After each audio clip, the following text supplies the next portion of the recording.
However, just as Jack was feeling pleased with himself because of this pill, its side effects began to gradually emerge. One day, while he was walking on the street as usual, he suddenly found that his reflection in the mirror had a double image. Finally, without being conscious, he walked several blocks in one breath. One moment he was on the street, and the next moment he was in a bar. Obviously, at this time, he started to lose his memory gradually, and also began to lose control of his body. He realized that if things went on like this, it wouldn't be long before he became a walking corpse controlled by the pill. The next day, Jack decided to stop taking the pill. So he quickly found his friend's client list and wanted to ask others how they were after taking the pill. But he never expected that the final result would leave him stunned, because the people on the client list either died or became vegetative.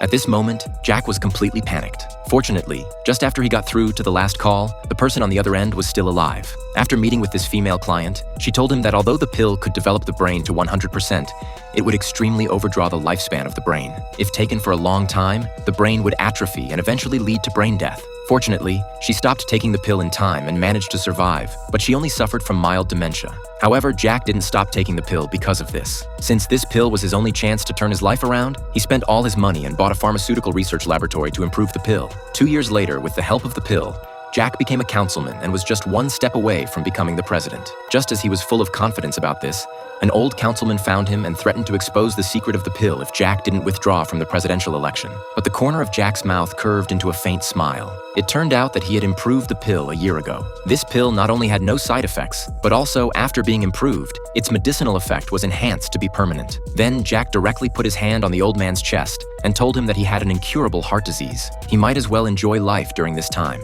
It turned out that with the effect of the medicine, Jack's brain was in a 100% state all the time. Hearing this, the old man, whose life was coming to an end, could only leave in disappointment. And from then on, there was nothing that could stump Jack anymore. If you were given a bag of such pills, what would you do with them?